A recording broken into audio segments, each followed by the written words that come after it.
The chamber smelled like recycled air and old fear when Ambassador Velsurith opened his mouth and told 4 billion humans that they deserved what happened at Kepler Station. I was standing 3 rows back from the main floor of the galactic conclave, close enough to see the skin around his jaw plates flex with something I had learned to recognize as contempt.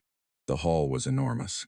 16 species filled the curved seats, each section separated by atmospheric barriers and translation relays that hummed so low you felt them in your back teeth.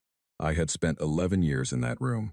I spoke 4 alien languages well enough to catch the words before the translators finished them. When Velsurith said the phrase that his people use for acceptable losses, I heard it raw, before the relay had time to soften it into diplomatic language. He said our dead were a lesson we should have expected. The human delegation was 9 people. I was the senior attaché, which meant I sat closest to the floor. Deputy Ambassador Owen Clark was beside me, a man who had spent 30 years in galactic diplomacy and had the patience of someone who had already seen everything twice. I watched him put his pen down very slowly, like he was placing it on a table made of glass. He did not look at me. He kept his eyes on Velsurith, and his face showed nothing at all. That was the moment I understood how serious things were. Owen Clark showing nothing was the same as another man screaming the facts. As stated in the formal record, 6 weeks before that session, a Ketharan patrol fleet had entered the Kepler Station corridor under the terms of a joint mineral survey agreement. They had documentation. They had authorization codes. The station commander, a woman named Captain Claire Oduya, had admitted 3 of their vessels under standard protocol. What happened next took 11 minutes. We know this because the surveillance logs survived on a backup relay 14,000 kilometers away. In 11 minutes, the Ketharan ships disabled the station's communication arrays, seized the docking corridors, and depressurized 6 of the 8 inhabited rings. 4,031,000 people. They were miners, engineers, families, dock workers, children. The backup relay caught audio from the emergency channels for about 90 seconds before those went dark too. I will not describe what was on that audio. Some of the delegates in that chamber had heard it. I could tell which ones. They were the ones not looking at Velsurith. He was still speaking. The translators kept his voice calm and measured, the way they always did, flattening every language into the same neutral tone. He said the station had been within contested boundary space. He said humanity had been warned. He said that a species so new to the stars could not expect the protections of established law while it continued to violate navigational agreements. He used the word correction. He used it 3 times. I was writing in my notebook. I do not know why. I think my hands needed something to do. I wrote the word correction and drew a hard line under it. President Amara Osei-Kusi had not come to the conclave session. That was intentional. When a head of state attends directly, it raises the formal weight of every statement made, which limits options afterward. She had sent Owen and me with full authorization to speak on her behalf, and she had given us a document that morning with her position clearly written. Owen had read it on the transport. He had folded it once, put it in his jacket, and said nothing. I had read it 3 times. The document said that humanity formally rejected the Ketharan characterization of the Kepler Station boundary and requested an emergency tribunal. It said we expected full cooperation from all conclave members in preserving evidence. It used careful language, diplomatic language, the kind of language that takes years to learn and builds nothing but time. Velsurith finished speaking. There was the usual pause while other delegations submitted procedural responses. The Veldun elder, Cecile Orvi, spoke briefly about the need for measured review. The conclave chair confirmed that a tribunal motion was in order and would be scheduled within 90 days. 90 days. 4 million people had been dead for 6 weeks and we were being offered 90 more days of process. Owen stood up. I had not expected that. Attachés do not stand when deputies are seated. It breaks the visual hierarchy that every species in that room understood instinctively. When Owen rose, every translation relay in the chamber went on alert. Every delegate turned, he said, clearly and without any of the formal address conventions that protocol required, that humanity noted the position of the Ketharan hegemony, noted the conclave's timeline, and would be transmitting its own formal response within 48 hours directly from President Osei-Kusi. Then he sat down. Velsurith's jawplates moved again. The delegate from the Chorus of Rin leaned toward her assistant. I saw hands and appendages moving across a dozen section barriers as species conferred with each other. Owen picked up his pen and clicked it once and put it in his pocket, and I understood that we were leaving. We left before the session formally closed. That was another violation of protocol. Nobody stopped us. The transport back to the human consulate took 22 minutes. Owen spent 19 of them on a secure channel to Geneva. I heard his side of the conversation. It was short. He said, "She needs to hear it directly." He said, "Yes, today." He said, "I know what it means." President Osei met us in the secure briefing room 2 floors below the consulate's main reception. She was not what people expected when they saw her for the first time. She was 53 years old, shorter than average, and she had a habit of going completely still when she was listening that some people mistook for disinterest. It was the opposite.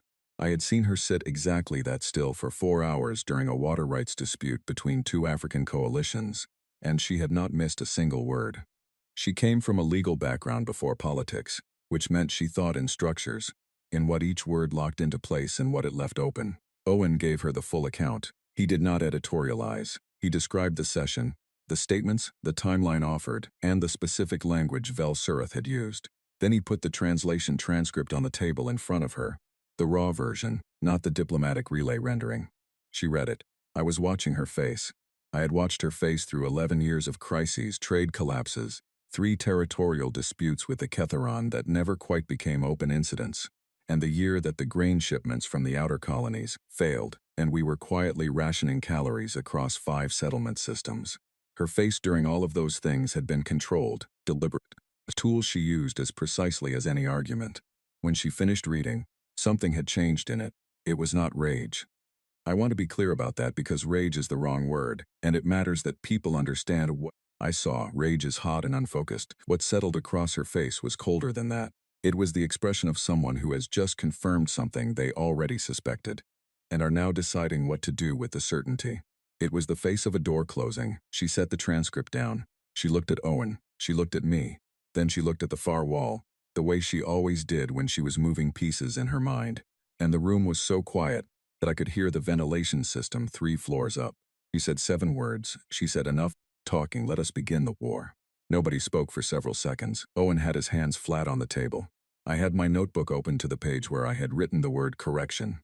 I looked at it. I thought about 4 million people and 11 minutes and 90 days of tribunal process and the expression on Vel Surith's face when he had used the word lesson. Owen said, "The conclave will declare us aggressors." She said, "Let them." He said, "We do not have the fleet strength.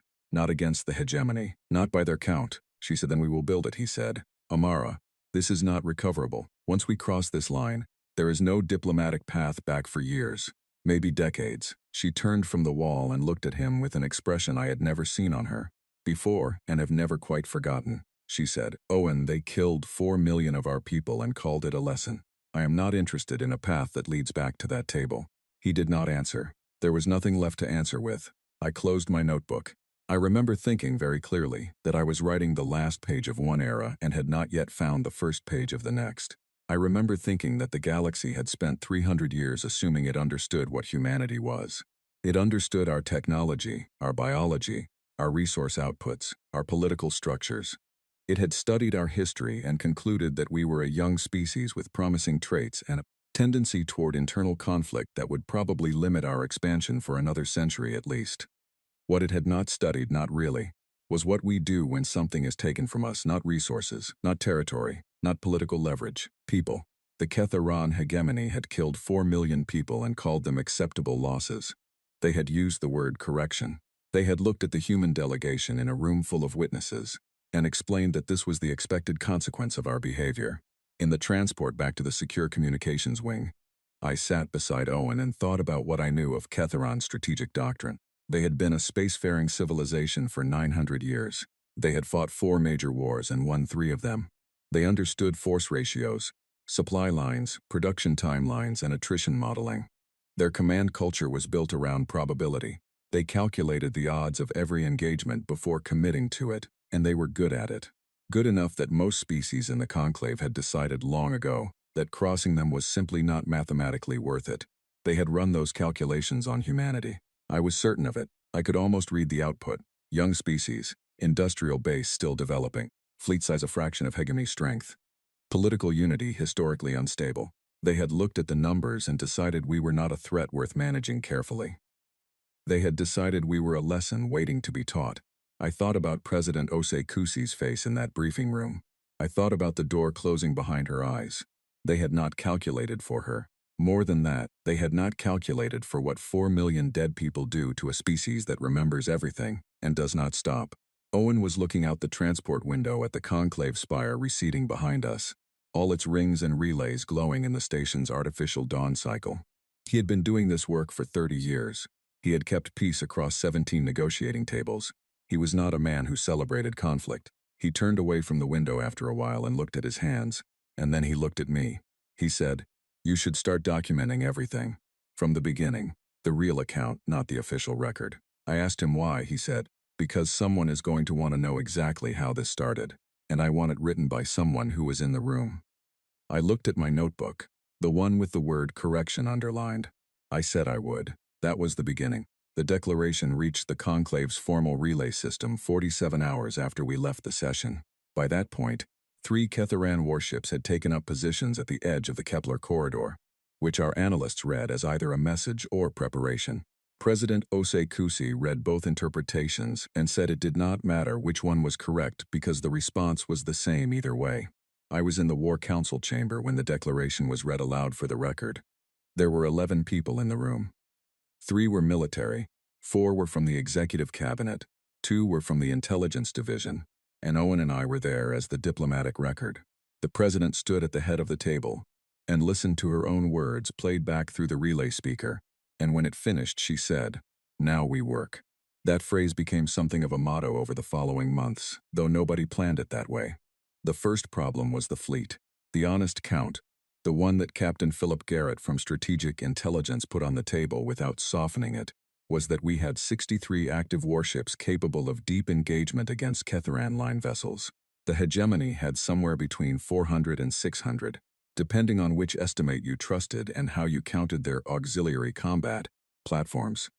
Garrett said that if we engaged on those terms, our fleet would be statistically consumed within 9 to 14 months of sustained combat. He said this the way a doctor reads numbers from a chart, flat, without apology. He put the projection on the screen and left it there. The president looked at it for a long time. Then she said, "How long to double our count?" Garrett said, "At current production rates, approximately 4 years." She said, "What if we triple the production rate?" He said. "That requires redirecting roughly 40% of our civil industrial output. Food production stays, medical stays. Everything discretionary gets evaluated." She said, "Evaluate it." He said, "There will be civilian cost, real cost, not theoretical." She said she understood that. She said the people deserve to know what it would mean, and they deserve to make the choice with open information, and she would go on record personally to explain it. She said, "I will not ask the public to carry a burden I am hiding from them." That statement became significant later, when the story of those early months was written by people who were not in the room. They described it as a political calculation, a way of generating support. I was there. It was not a calculation. She was genuinely angry at the idea of hiding the cost, and the anger was the real kind, the kind that comes from principle rather than strategy. The public address went out 4 days later. I watched it from the communications annex with Owen and Nina Park, who was our chief liaison to the military advisory. Osei Kusi stood in front of a plain background and spoke for 22 minutes without notes. She described Kepler Station accurately, without softening the details. She described the word the Ketharan had used. She described what the tribunal process would and would not achieve. Then she described what she had decided, and why, and what it would cost. She said, "I am not asking you to be angry. You are already angry. I am asking you to be patient with the anger and let us use it well." The response was not unanimous. There was significant opposition, organized and loud, from several political coalitions who argued that war with the hegemony was suicide dressed in a flag. They were not wrong about the initial numbers. They were not wrong that the cost projections were severe. I think about those voices sometimes and I do not dismiss them. They were looking at the same facts and reaching a different conclusion, and their conclusion was reasonable on its face. What they could not see, what almost nobody could see clearly yet, was the thing happening in the shipyards. Warren Holt ran the new Glasgow orbital construction platform, and he was the first person to contact Geneva with a number that did not fit the projections. 3 weeks after the declaration, he sent a message to the War Council that said simply, "You asked us to triple output. We can do better than that." He attached a production timeline that Garrett read 3 times before he believed it. I met Holt once, in person, about 4 months into the buildup. He was not what I expected from someone running the largest warship construction facility in human space. He was quiet, slightly built, the kind of man who never raised his voice because he did not need to. He explained his numbers calmly. The shipyard workers had reorganized themselves without being asked. Scheduling shifts that nobody had mandated appeared. Equipment that was rated for a certain operational tempo was being pushed past that tempo carefully. Carefully enough that it was not breaking, just running faster than it was designed to. He said, "People want to do this. I am not pushing them. They are pushing me." That was the thing nobody had modeled. The Ketharan analysts had looked at our industrial capacity as a fixed quantity, a resource that could be calculated and projected. They had not accounted for what happens to human industrial output when the humans operating it are motivated by something that is not a production quota. 4 million people. That number was on the walls of the new Glasgow facility, not as a mandate. Workers had put it there themselves. Different handwriting, different styles, some printed, some written, some rendered in materials I could not identify. 4,031,000, the exact figure on every section of wall that had space. Holt told me they had started appearing the week after the declaration, and he had not asked anyone to do it. I wrote it down. The diplomatic situation, meanwhile, was moving exactly as Owen had predicted. The conclave issued a formal statement calling for immediate de-escalation, and noting that human military action against the hegemony would constitute a violation of the mutual security framework. 3 species offered themselves as mediators.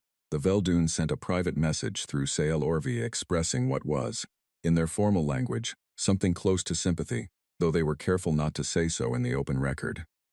The Ketharan issued a counterstatement that referred to our declaration as a reactive, emotional response and suggested that a cooling period would allow humanity to reconsider its position. The phrase cooling period reached Owen's desk the morning after a second Ketharan fleet movement brought their vessels to within 50,000 kilometers of our nearest active colony relay. Owen read it once. He said, "They think we will blink," I said. "They have 300 years of evidence that species blink." He said, "They have never watched us lose 4 million people." The first direct engagement happened at the edge of the Sarin Reach, 7 weeks after the declaration. It was not a planned offensive.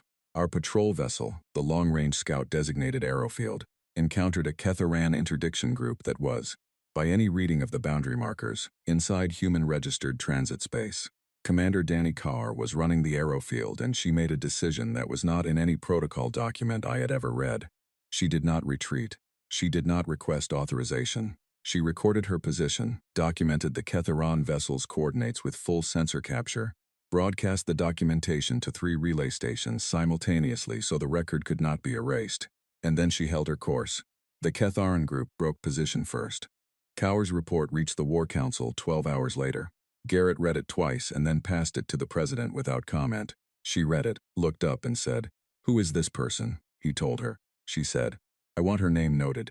It was a small thing, no shots fired, no damage, no casualties. But the Ketharan interdiction group had moved, and the sensor data had captured it. And within 48 hours that data was in the hands of every neutral species in the conclave. The Veldoon reviewed it in formal session.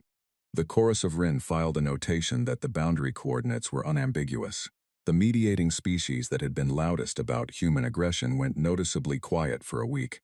I was watching the conclave's internal communications through our relay access, and I noticed something. The tone was shifting, not dramatically, not in any way that would show up in a formal statement. But the language being used in private coordination messages between neutral delegates was changing. Words that had been reserved for Ketharan positions were appearing in human positive framings. The phrase young species was appearing less. The phrase documented aggression was appearing more. The galaxy was watching. It was not yet watching with support, but it was watching with something different than the amused patience it had shown us before. The buildup continued. By the end of the 3rd month, New Glasgow had launched 11 new hulls. 2 other orbital construction platforms reported acceleration timelines that Garrett's original projections had rated as impossible. The civilian redirection was painful, genuinely painful, and the political opposition grew louder as the cost moved from abstract to felt. 3 coalition governments filed formal objections with the executive. Owen spent most of a month in domestic diplomatic work that was, in some ways, harder than anything happening at the conclave, because at least at the conclave the stakes were clear. Domestically, people were arguing about whether the stakes were real. They were real. We had the audio from the Kepler emergency channel that proved they were real. The president authorized its release on the 42nd day after the declaration, with a content warning and a direct address to accompany it. She said, "I am releasing this not to persuade you to be angry. I am releasing it because 4 million people deserve to be witnessed. Their last moments happened. They should not be a number in a policy document. They were people." The audio release changed something in the public argument. It did not end the opposition, but it changed the texture of the conversation. The way a hard fact dropped into an abstract debate changes the weight of everything that follows it. People who had been arguing about military timelines and industrial redirections found themselves suddenly arguing about something that had human voices attached to it. That is harder to do from a purely strategic position. I was at a briefing 3 days after the release when Colonel Adeze Nwosu from the Ground Forces Command walked in carrying a folder, which was unusual because she always used a digital display. She put the folder on the table, opened it, and said, "I have a recruitment figure to share. In the 72 hours since the audio release, voluntary enlistment applications have exceeded our processing capacity." She said the number. Several people in the room wrote it down. I wrote it down. Owen looked at his hands, he said quietly. To nobody in particular. They called it a lesson. Nwosu said yes. And now we are learning it. I understood what she meant, and I thought about the Ketharon analysts and their probability models, their force ratios and attrition curves, their 900 years of knowing how wars work and how species behave when pressed. I thought about how good their models probably were for species that calculated loss as an input variable, that weighed cost against benefit in the clean way that long-established civilizations learned to do. I thought about how their models had no input field for grief becoming fuel, no field for a species that does not stop, no field for 4,200 newly launched engineers at New Glasgow, working double rotations without being asked, because there were 4 million names on their walls. The War Council met on the 90th day and Garrett gave a new projection. He had revised his timeline, he said. "If current trends hold, and I now believe they will hold, we will reach combat parity in fleet strength in approximately 18 months. He said the word parity carefully, with a slight pause before it, as if he was still not entirely sure he believed it himself. The president said, "And after parity," he said, "then we have options we did not have at the start of this." She nodded once. She looked at the table for a moment. She said, "Keep building."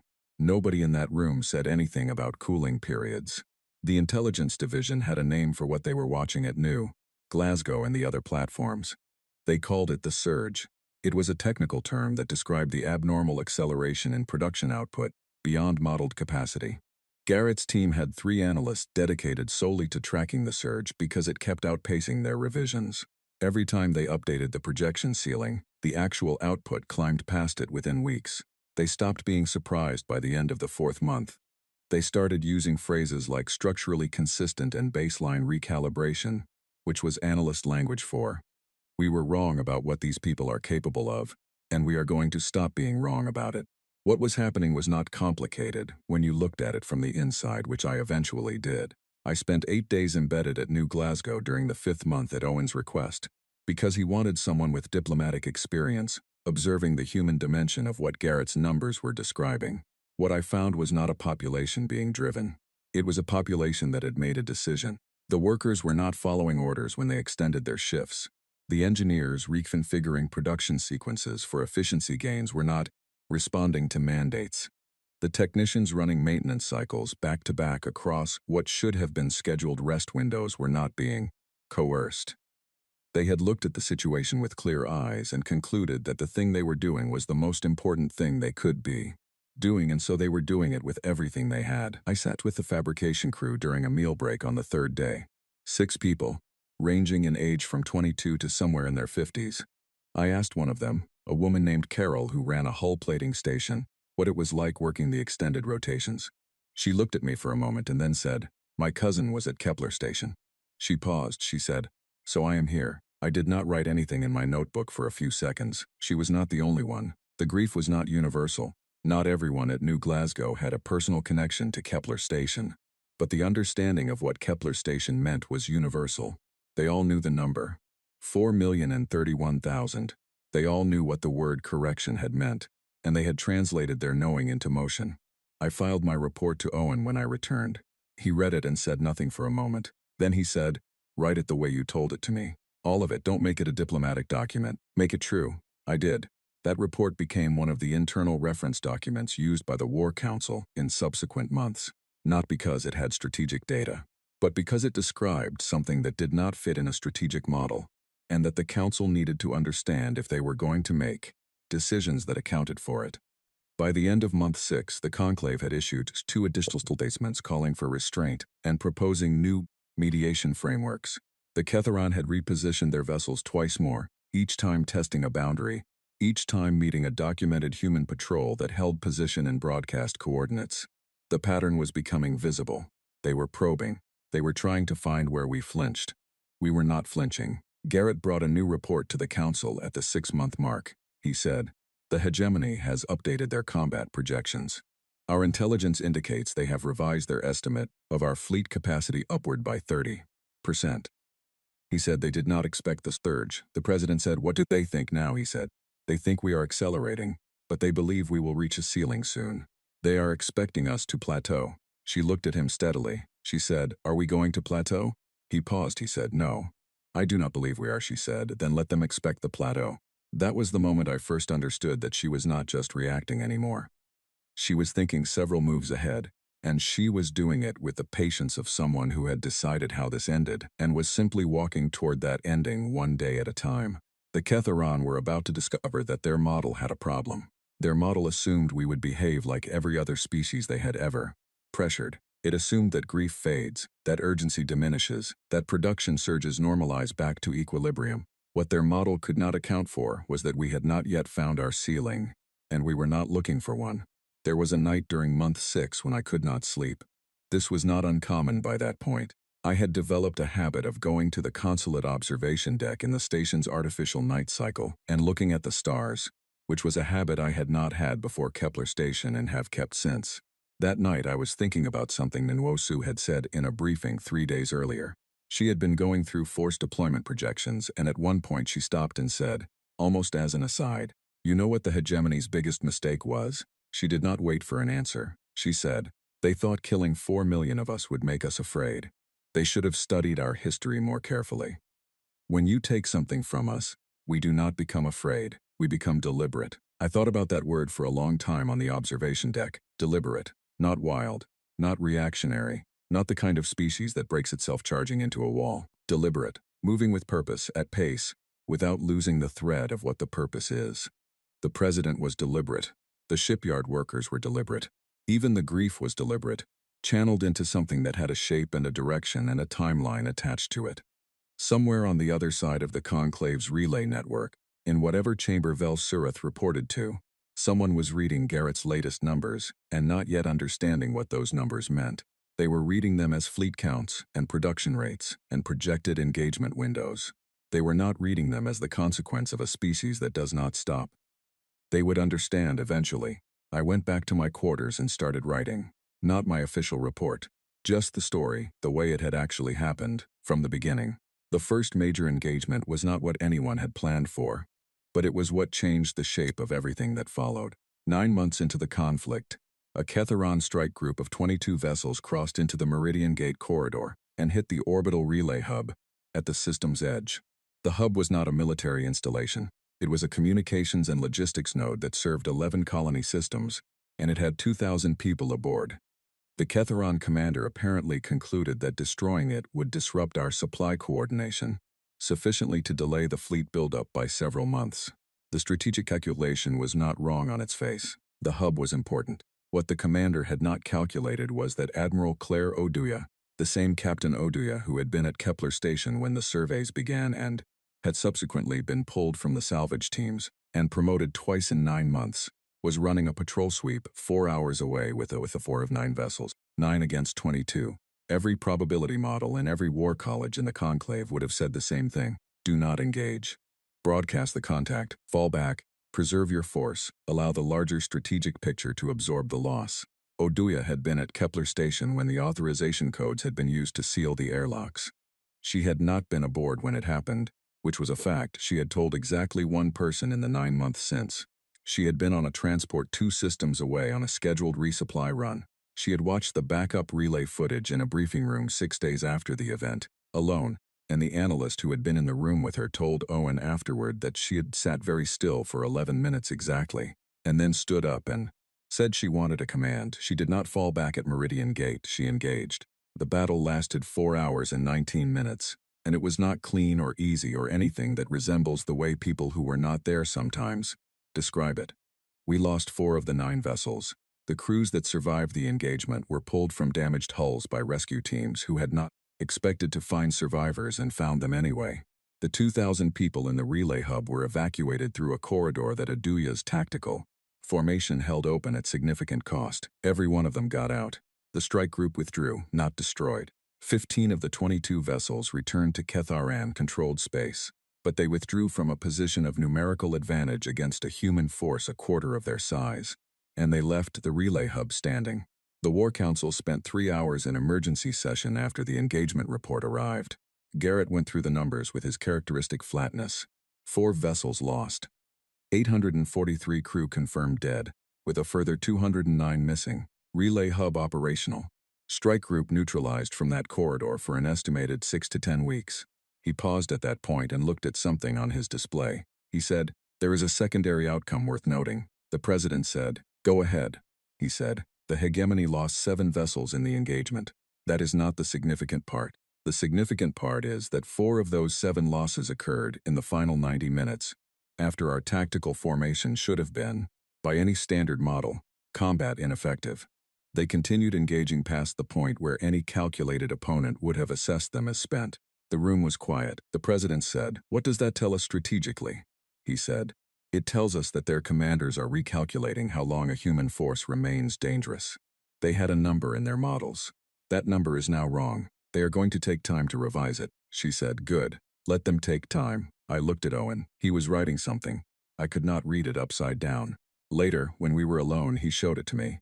He had written, "They are learning the wrong lesson. They think this is about tactics. It is about what we are made of." I thought about that note for a long time. The aftermath of Meridian Gate was handled with the same directness that had characterized everything since the declaration. The president went on record the day after, with the casualty numbers, publicly, before any opposition group could shape the framing.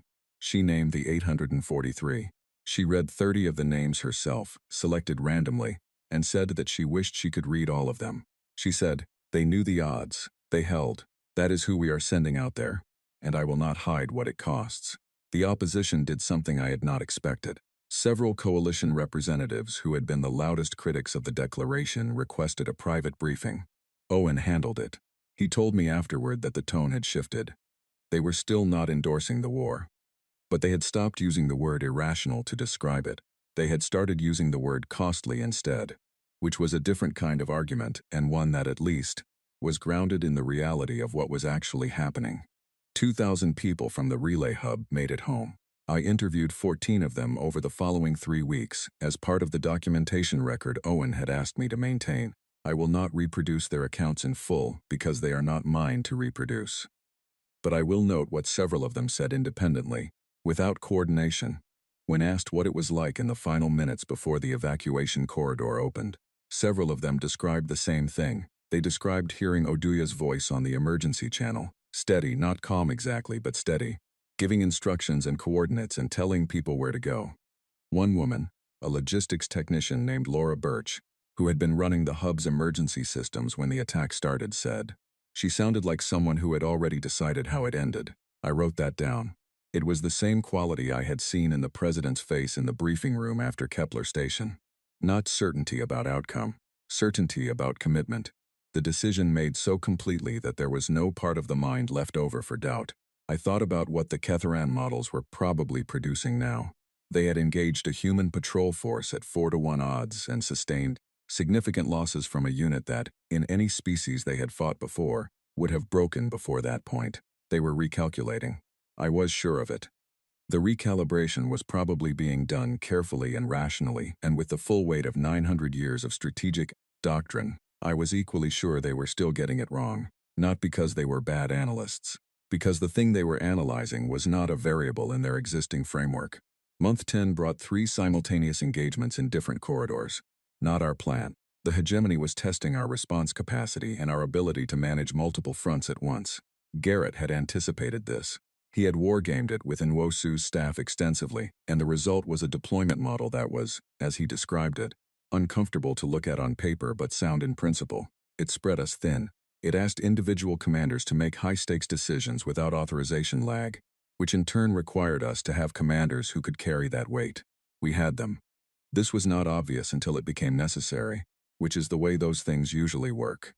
Leo Adkins was running a 3-ship intercept at the Sarin boundary when 2 of his vessels sustained drive damage in the opening exchange. The tactical playbook said fall back. He fell forward. He closed the distance to the Ketharan formation, which is the last thing any opponent expects from a damaged unit, and he hit them at short range where their numerical advantage mattered less, and their targeting systems, calibrated for longer engagement distances, were less effective. He lost 1 ship.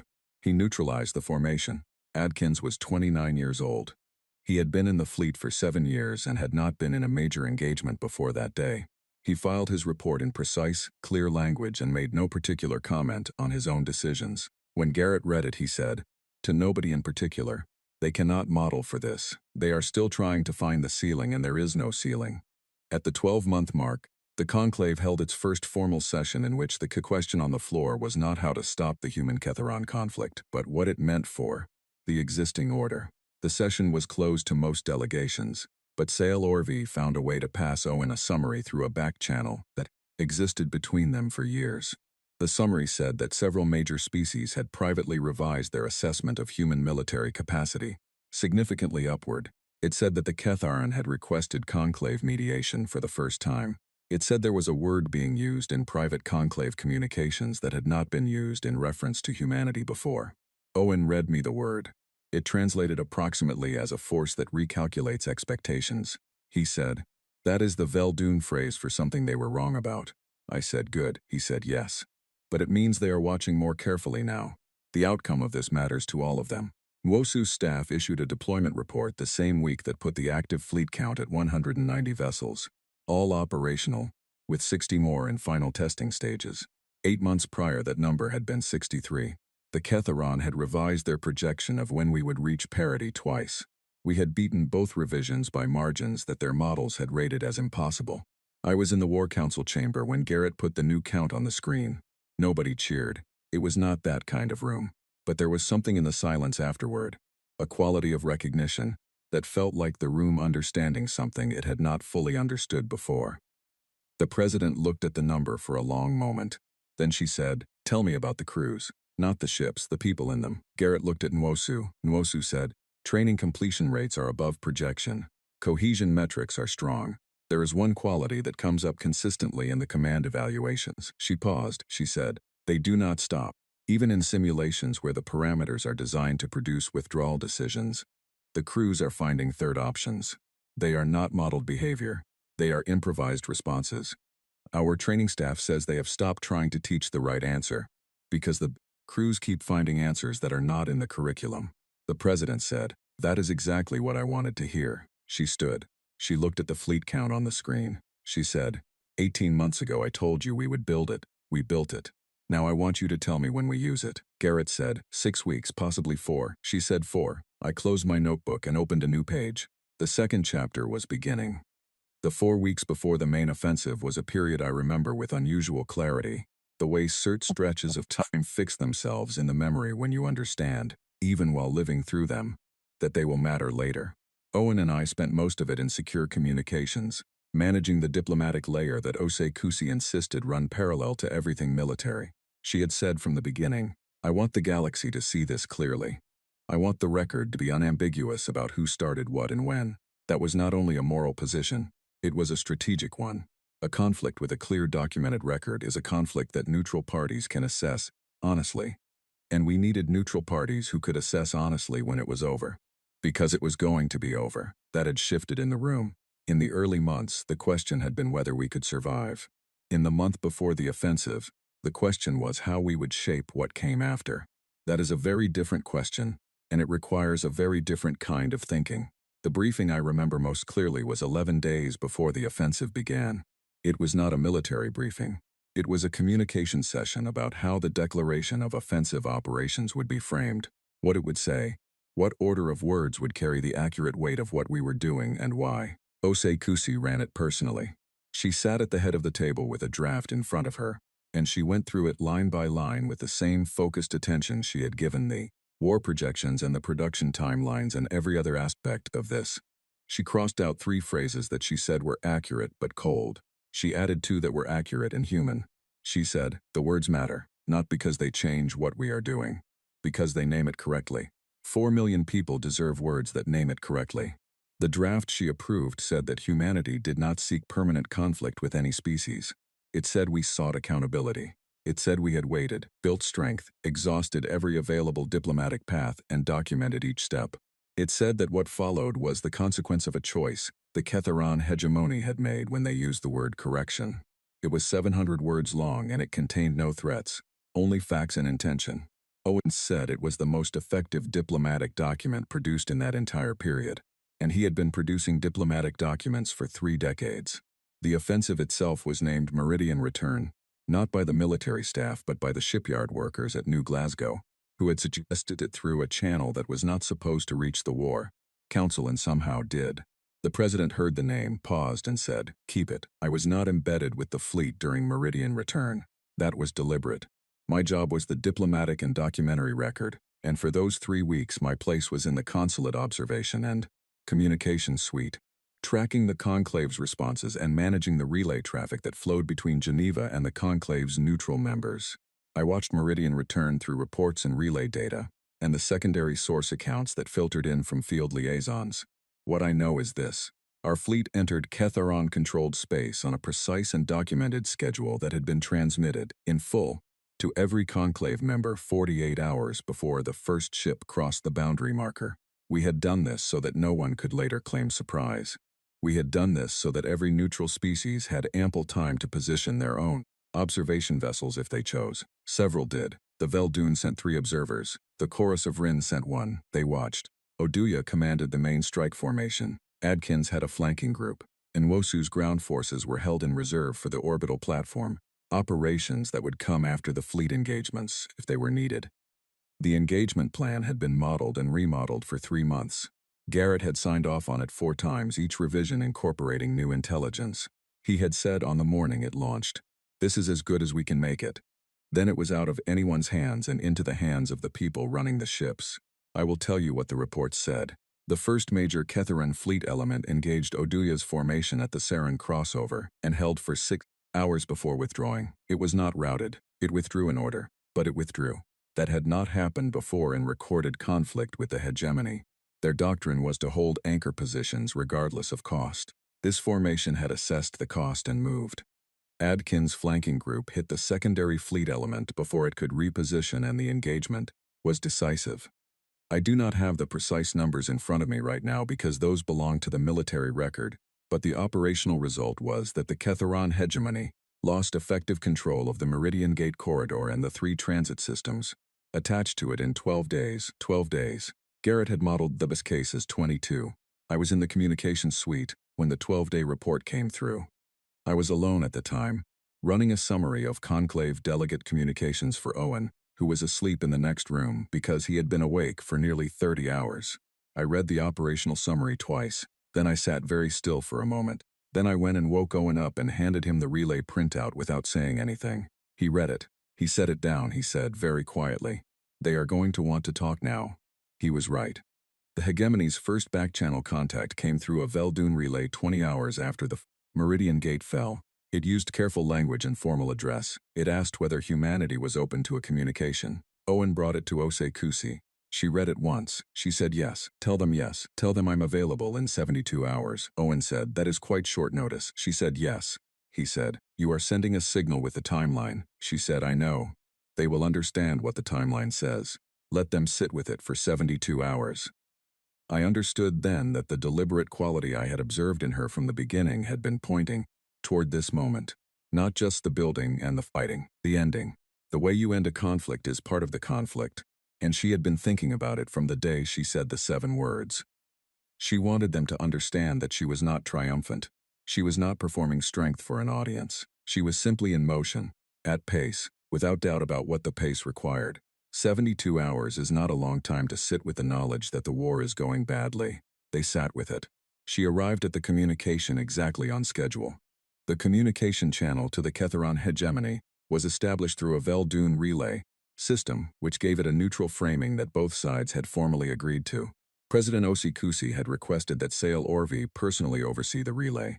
He had agreed immediately, which Owen said was significant because the Veldune elder did not agree to anything immediately. He said it meant Sale Orvi wanted to be in that room when this conversation happened. I was in the room. The president, Owen, Garrett, Nwasu, and I, plus 2 communications staff. The relay connection was established at the scheduled time to the exact second. Osikusi sat at the center of the table and put her hands flat in front of her and waited. The Ketharon emissary was not Velsureth. I had expected it to be Velsureth. The change was significant.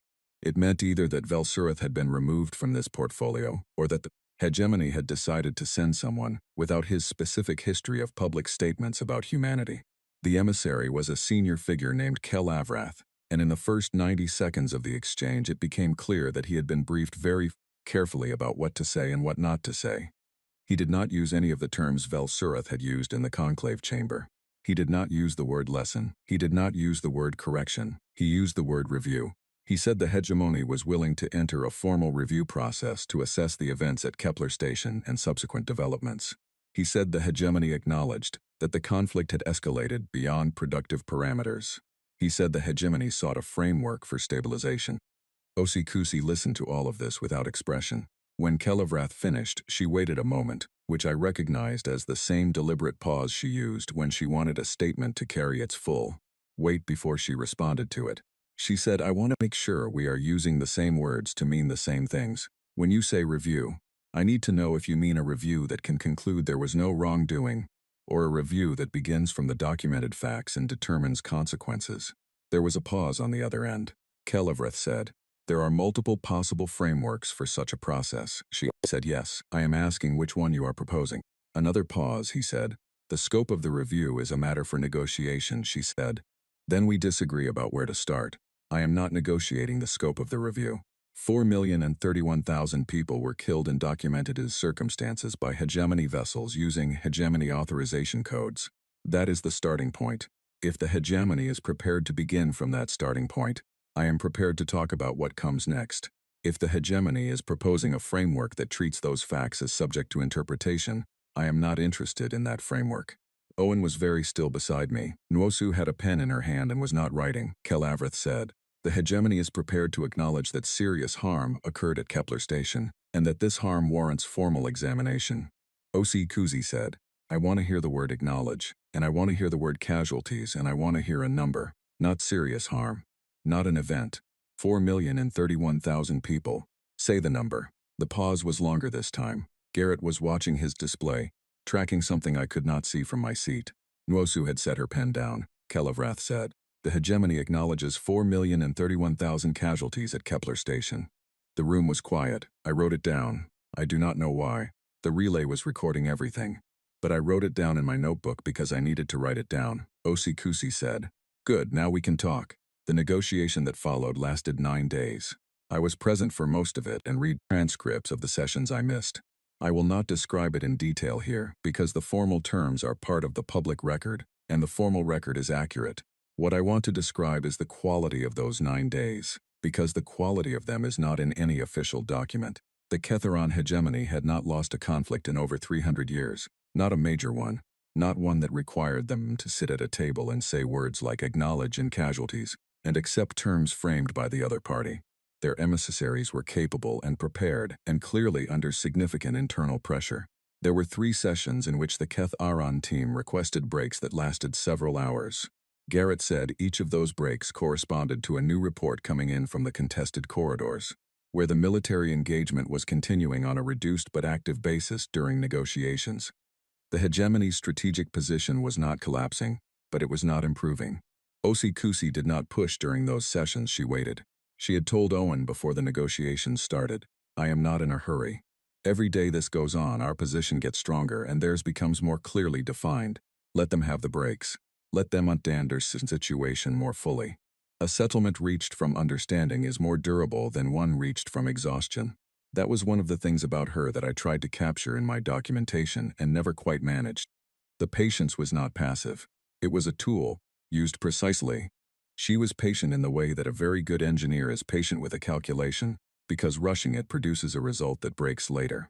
On the seventh day, Kelevrath made a statement that had not appeared in any of the prior sessions. He said that the hegemony recognized that the conflict had been initiated by actions it authorized, and that those actions had caused harm disproportionate to any legitimate strategic objective. Owen wrote the word disproportionate on his notepad and underlined it 3 times. I saw him do it and I understood what it meant. That was not the language of face-saving. That was the language of an admission. In Ketharan formal usage, disproportionate carries a legal weight equivalent to an acknowledgement of fault. Kelevrath had used it on record, on a relay being monitored by Sale Orvier, with full awareness of what it meant. The hegemony had just admitted culpability. Osikusi's expression did not change, she said. I am glad we agree on that. Let us discuss the formal terms of that recognition. The terms were, a permanent conclave tribunal with independent authority to examine the Kepler station events and assign accountability, full restoration of human navigational rights in all contested corridors, a reparations framework to be negotiated through Verdun mediation, and a mutual security agreement that included, for the first time in hegemony treaty history, explicit language prohibiting the use of the word correction to describe mass civilian harm. That last element was Osekusi's personal addition on day 8. She had written it herself and handed it to Owen, who had read it and said, they will push back on this, she had said. I know, let them. They pushed back for 4 hours. Then they accepted it. Sale Orvi, who had been the silent observer throughout, formally recorded the acceptance and transmitted it to the conclave's central relay. That transmission reached every member species simultaneously. I know this because I was monitoring the incoming communications traffic from conclave members when Sale Orvi's transmission went out. Within 11 minutes, 6 different species had sent acknowledgement replies. Not routine confirmations. Substantive acknowledgements, using language that indicated they had been waiting for this moment and understood what it meant. Owen read them as they came in. He did not say anything for a while. Then he said, they were watching the whole time, every one of them. They wanted to see what we were made of, I said, and he said, and now they know. The armistice was formally signed on the 91st day of active conflict. Garrett, who had been tracking every number since before the declaration, told me that morning that we had produced 214 warships during the conflict period, not counting the vessels already in service when the declaration was made. He said that Ketharan's pre-war estimate of our maximum production capacity had been 70. I said, what do they think now? He said, I believe they are still revising their estimates. They may be revising them for some time. The signing ceremony was conducted without significant ceremony. Osekusi had requested it that way. She said a ceremony was for celebrations, and this was not a celebration. This was an accounting. She stood at the table and signed the document and said to the relay, humanity did not want this war. We want the record to show what we did with the one that was forced on us. She stepped back from the table. She looked at me. She said, write that down. I already had. Ben Fairclough, a corporal from the Ground Operations Division who had been part of the security detail during the final negotiating sessions, came to find me 2 hours after the signing. He was a quiet person who had been in the conflict from month 2 and had never said anything to me that was not strictly functional. He came up to me and held out a piece of paper and said, I wrote something. I thought you should have it for the record. I took the paper. It said, we came here with nothing but what we are. That was enough. I kept it. It is in my notebook, folded once, between the page that says correction with a line under it and the first blank page after the armistice date. The 3 days that followed the signing were stranger than the 91 before them. In the way that aftermath is always strange. The machine that had been running at full speed for 3 months did not simply stop. It decelerated. Fleet movements continued on a reduced schedule. Logistics kept moving. The communications traffic from conclave members stayed high, but the pressure that had been constant for so long suddenly had no immediate destination, and the people who had been carrying it did not know quite where to put it.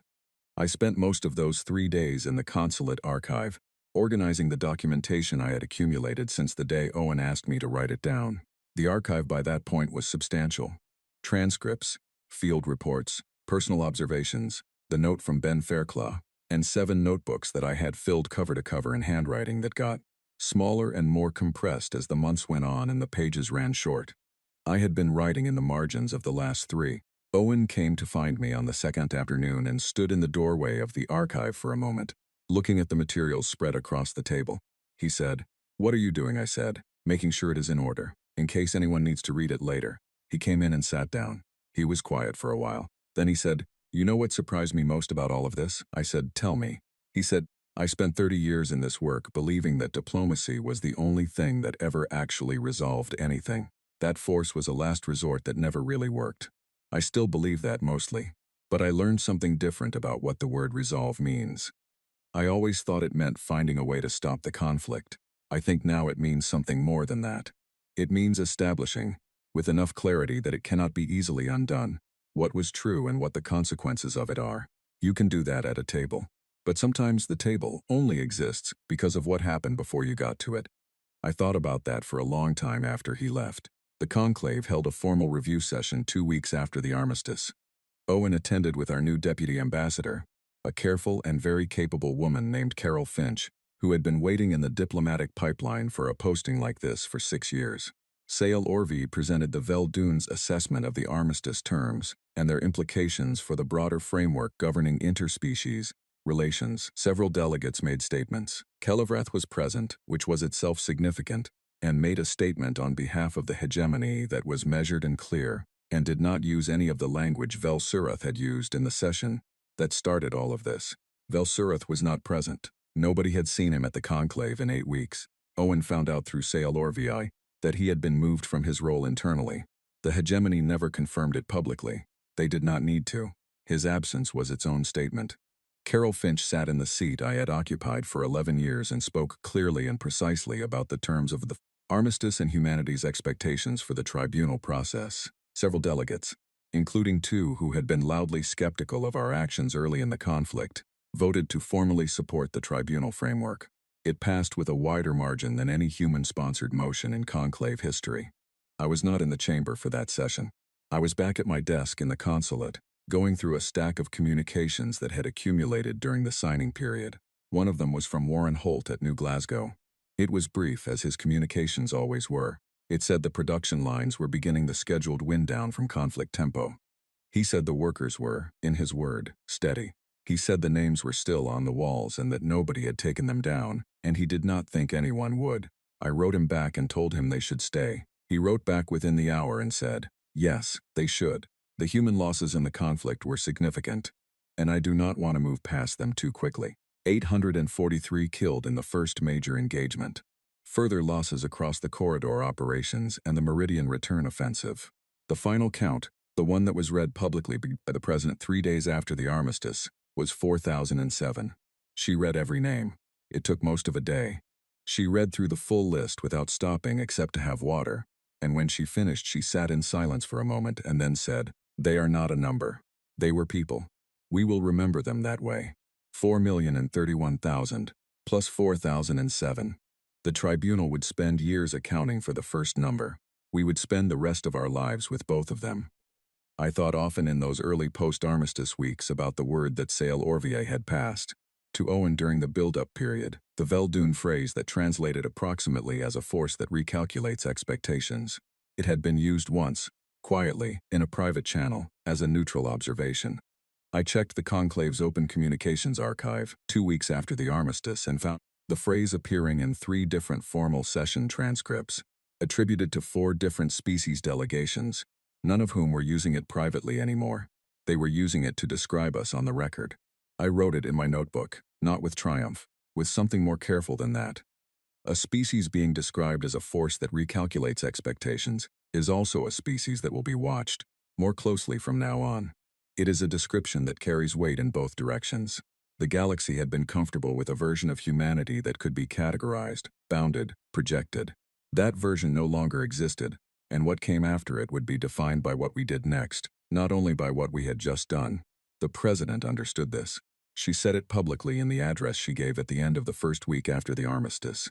She said, "We fought for accountability and we won it. That is not the end of anything. It is the beginning of a much longer obligation. We owe the people we lost the best possible version of what comes next." I watched that address from the communications annex, alone, with a cup of very bad coffee that the consulate had been serving since month 2, because nobody had submitted the requisition to replace the good, kind.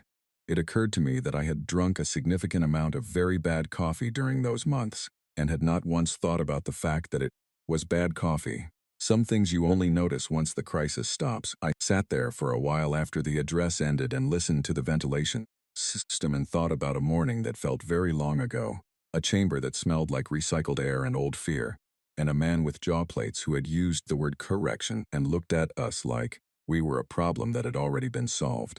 I thought about what he had not known. Some locks do not open from the inside. Some things once started do not stop. Some species, pushed far enough and with enough taken from them, stop asking for permission to be taken seriously. We had not asked for any of this. Not the war, not the grief, not the 4 months of bad coffee and full notebooks and production numbers that kept beating the projections and commanders who found third options when the first two closed. We had not asked for it, but we had shown up for it every single day. And that, in the end, was the answer to a question the galaxy had been asking about us for a long time without quite knowing it was asking. 2 years after the armistice, the Galactic Conclave did something it had never done in its recorded history. It convened a special session not to address a conflict or a boundary dispute or a resource question, but to formally revise the terms under which species were classified within its framework. The motion had been put forward jointly by 7 member species, including the Veldune. The revision proposed a new designation category that would acknowledge a species' demonstrated capacity for strategic self-determination at a level previously reserved for civilizations at least 500 years into their galactic engagement. The proposed first inductee under the new category was humanity. I was in the chamber when the vote was taken. Owen had retired from active service by then, and I was leading the human delegation. Carol Finch sat beside me as deputy, the same way I had once sat beside Owen. She had a notepad in front of her and was writing something. I looked at the chamber, which was the same chamber I had sat in 2 years earlier when Velserath spoke, and I thought about how much a room can contain without changing its shape. The vote was not unanimous. 2 delegations abstained, 1 voted against, but the margin of support was enough to have been, a decade earlier, unimaginable.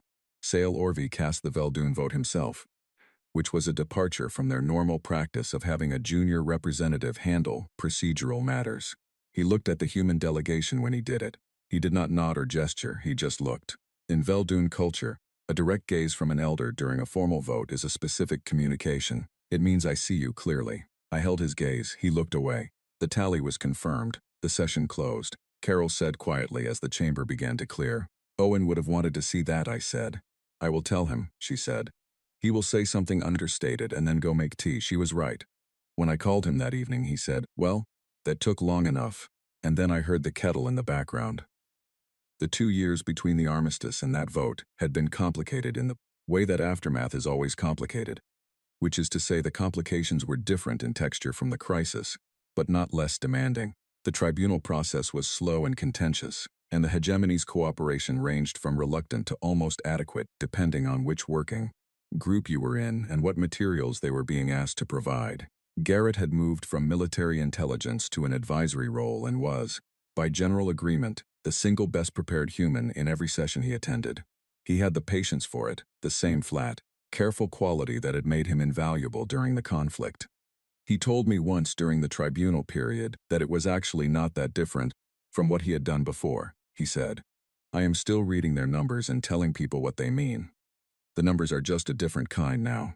Admiral Oduya had been given command of the newly expanded human fleet, which at the armistice stood at 214 vessels and had been reduced during the post-conflict period to a number that was still, by any pre-war measure, extraordinary.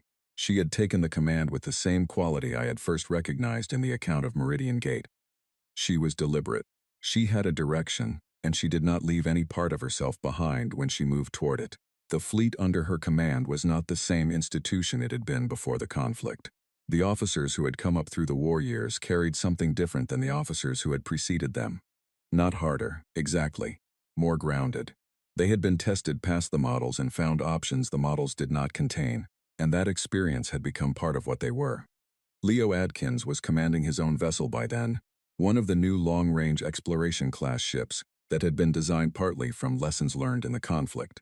The exploration program had been, to the Conclave's evident surprise, one of the first things Osei Kusi had committed resources to in the post-armistice period. Several delegates had apparently expected us to consolidate our military position. Instead, We began mapping 3 uncharted corridor systems and sent a joint scientific mission to a Dune observation post that had been operating in isolation for 40 years. Sailor V, when he heard about the scientific mission, had asked to meet with me personally. We met in a small conference space near the conclave's outer ring. He brought 2 of his staff. He sat across from me and looked at me the way he often did. The quiet gaze that felt like being measured by someone who had seen a great deal and was deciding what category to put you in. He said, "I want to ask you something that may be outside the usual parameters of this kind of meeting." I said, "Please." He said, "We have been observing humanity for a long time. Before Kepler Station, before the Declaration. We have watched how your species develops. We had a model for it." He paused. He said, "Our model was wrong." I said, "In what way?" He said, "Our model assumed that a species at your stage of development would prioritize security. That after a significant threat, you would consolidate what you had and protect it before expanding. That is what every species in our experience has done." He looked at his hands. He said, "You launched the exploration program instead." I thought about how to answer that. Then I said, "The people who died at Kepler Station were exploring. That is what they were there for. Stopping because we were hurt would have meant they died for nothing. We do not like that. When something is taken from us, we tend to push toward it rather than away from it." He was quiet for a moment. He said, "Yes, that is what we did not model correctly." He said he wanted to tell me something, which was that the Dune had been monitoring the Ketharon hegemony's internal communications through channels they were authorized to access under a treaty that predated human space travel, and that the internal assessment of the conflict within the hegemony was, in his careful phrasing, not what he would have expected. I asked what he meant. He said, "They are not analyzing how to defeat you next time. They are analyzing what they missed. They are studying the conflict not as a military failure, but as an intelligence failure. They are asking what they did not understand about humanity." I said, "What did they miss?" He said, "They miss that your grief does not weaken you. They have encountered species who grieve and become cautious. They have encountered species who grieve and become chaotic. They have never encountered a species that takes grief and makes it into something organized and directed and patient, and then points it at a problem and does not stop until the problem is resolved." He was quiet for a moment more. He said, "They are going to study you for a very long time." I said, "I hope what they learn is useful to them." He almost smiled. Among the Dune, the slight shift of the faceplates I observed in that moment corresponds approximately to amusement of the respectful kind. Nina Park had left the military liaison role after the armistice and taken a position with the Conclave's new Human Relations Office, which had been established as part of the post-conflict restructuring. She was the first director. She was good at it. She had the quality that the role required, which was the ability to hold 2 things at the same time: the full weight of what had happened and the genuine optimism about what came after.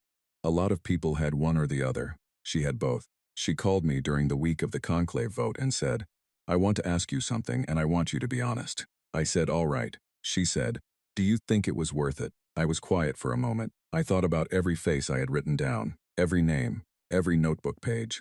I thought about Warren Holt's facility and the names on the wall and Carol, the fabrication worker, saying my cousin was at Kepler Station. I said, "That is 2 questions. Whether the war was worth it and whether the outcome is. I do not know how to say the war was worth it in a way that honors the 4007. I can say that the outcome matters and that the people we lost understood what they were part of." She said, "That is what I thought you would say." I said, "Is that the honest answer?" She said, "It is the only honest answer." I walked through the conclave station's outer ring that evening. After the vote, when the other delegates had gone to their sections and the corridors were quiet, the station's artificial night cycle had begun, and the atmospheric lighting was low and amber. I had walked these corridors for 13 years. I knew every junction and relay marker. I knew which sections had the best ventilation, and which were always slightly cold, and which atmospheric barriers you could hear as a faint hum if you stood still long enough. I walked to the observation bay at the outer ring's end, the one that looks directly toward the galactic core, and I stood there for a long time. I thought about the first time I had walked these corridors, a young attaché assigned to a posting that felt more important than anything I had done before. I had been impressed by the scale of the conclave, the complexity of it. 16 species, 300 years of accumulated protocol and treaty, a framework that had, despite everything, produced more stability than conflict for most of its existence. I had spent 11 years learning how to work within that framework, learning its languages and its customs and its procedures. believing, as Owen believed, that the framework was the point, that the table was where things got resolved. Then Kepler Station happened, and the president said 7 words, and the framework turned out not to be the point. The point was what you were willing to do when the framework was not enough, what you carried into the room and what you left with when you walked out. Whether the thing you were made of held under pressure or cracked, and whether the people depending on you could see the difference. I thought about what Sale Orvie had said, about the Ketharan studying us for a very long time, about all the species in that chamber tonight who had voted to give humanity a designation that admitted formally that their model of us had been incomplete. I was not proud in the uncomplicated way. Too much had been lost for uncomplicated, but I was something. Standing in that amber corridor, looking at the stars, I was something that felt like knowing who you are and being at peace with the weight of it. Owen had asked me to document the truth of it from the beginning. I had 11 notebooks and a thick archive, and the paper from Ben Fairclough folded between the first and last of what I had written. The galaxy had wanted to know what we were made of. We came here with nothing but what we are. That was enough. I put my hand against the observation glass and looked at the stars for a long time, and then I went back to my desk and opened a new notebook and started writing the next part of the story. Because we were not done. We were not going to be done for a very long time. That was the thing about us. The thing no model had ever correctly measured, and the thing that every species watching from their conclave sections was now going to have to account for. We did not stop. We kept going every single day, toward what was taken from us, toward what was ahead of us, toward whatever came next in corridors lit by stars that were, all of them, ours to reach for. That was the answer. It had always been the answer. We just had to show everyone else what it looked like. The tribunal concluded its first phase 14 months after the armistice. The findings were lengthy and formal and available to any species in the conclave that requested them. The human delegation had pushed hard for public release and eventually won it. The summary finding, stripped of its legal language, said that the Ketharan hegemony had authorized an act of mass civilian harm without provocation and in violation of the navigational agreement under which they had been granted access. It named the installation, the date, the method, and the death count. 4,031,000. That number was now permanently embedded in the conclave's formal legal record. It could not be revised or reframed or called a lesson. It sat in the official record, immovable, attached to the hegemony's name. Garrett told me, when the finding was released, that within 48 hours it had been cited in 3 separate ongoing conclave proceedings involving other species disputes. Referenced, specifically, as a precedent for accountability in documented civilian harm cases. He said it matter-of-factly, the way he described everything, but he paused before his next point and looked at his notes for just a moment longer than necessary, and I understood that he found it significant even if he would not say so in those terms. I found it significant. The dead deserved to be more than a number in our grief. They deserved to be a number that changed how things worked. The tribunal finding was one mechanism for that. The policy changes that followed in the conclave framework were another. The Veldune helped draft 2 of them. Sale Orvie was present for both votes and looked at the human delegation both times with that same clear gaze. I had learned over the 2 years since the armistice to hold his gaze back. It had taken practice. He was a very old entity, and he communicated a great deal through silence, and the kind of attention that makes you feel like you are being read.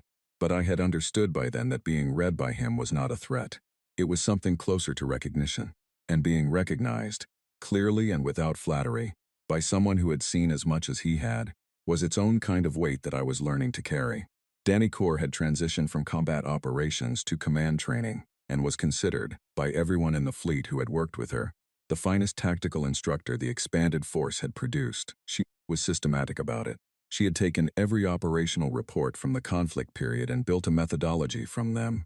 Not prescriptive rules but frameworks for thinking about problems that did not fit rules. She called it adaptive resolution, and the War College was still debating whether it was a philosophy or a technique, which she said was proof it was working, because the right answer was that it was both. I interviewed her for the documentation record in month 18 post-armistice. She was not a reflective person in the way that invited long conversations about meaning, but she said one thing that stayed with me. She said, the Ketharan thought they were fighting a fleet. They were not. They were fighting everyone who had ever lost someone in one of our ships and decided to do something about it. That is not a fleet. That is a civilization in motion. You cannot beat that with force ratios. I wrote it down. The exploration program that Adkins was part of sent back its first significant findings at the 16-month mark. 2 new corridor systems mapped with navigational precision, one containing a system with 3 planets that met preliminary criteria for long-term study. The scientists on the mission used the word promising in their first official report, a cautious word that in scientific usage means quite a bit more than its sound. There were discussions in the conclave about jurisdiction and access rights that were, in the new climate, more collaborative than combative. Several species expressed interest in joint observation. We said yes, that yes mattered more than it might appear to. A species that comes through a major conflict and immediately offers collaborative access to its new discoveries is making a statement about what it thinks the future looks like. Several conclave delegates had apparently expected us to use our new standing to negotiate exclusive access. We had not done that. Sale Orvey told me privately that the decision to open the new corridor data to joint review had changed more opinions in the conclave than the military victory had. He said opinions changed more easily when they were about possibility than when they were about threat. I thought about that for a while. I was still thinking about it when Carol Finch came to my office 3 days before the vote on the new designation category. She had a cup of good coffee, which the consulate now served consistently because someone had finally submitted the requisition. She put one in front of me without asking and sat down and said, "Are you ready for Thursday?" I said yes. She said, "How do you think it goes?" I said, "It passes." Not unanimously. She said, "What does it feel like if it passes?" I looked at the good coffee and thought about the question honestly. I said, "It feels like recognition of something that was always true. Not a reward, not a prize, just the record being corrected." She thought about that. She said, "Owen told me something once. He said that diplomacy is mostly just trying to make sure the record eventually catches up with the reality." I said, "That sounds right," she said. "It took 13 years for the record to catch up with what we are." I said.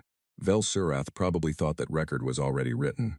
She smiled at her coffee. She said he did not know us very well. No, he had not. None of them had. And the full understanding of that gap, the distance between what they expected us to be and what we turned out to be, was now embedded in the conclave's official record, in the trajectory of our exploration program, in the names on the walls at New Glasgow, in every decision made by every commander who had found a third option when the first 2 closed. It was in the 7 words that started it. It was in the 9 days of negotiation that ended it. It was in every notebook I had filled, and in the paper Fairclough had handed me after the signing, folded between the page with correction underlined and the blank page that had followed. We came here with nothing but what we are. That, in the end, was everything. The conclave vote on Thursday passed with a strong margin in Sale Orvey's gaze, and I stood in a chamber that smelled the same as it always had, recycled air and the low hum of atmospheric barriers, and I understood that the room had changed, even though the room had not changed. Because the people in it were now seeing us differently, and seeing us differently meant the future would be different too. I went back to my desk. I opened a new notebook. I wrote the date at the top of the first page, and then I started writing what came next. Because we always start writing what comes next. That is what we do.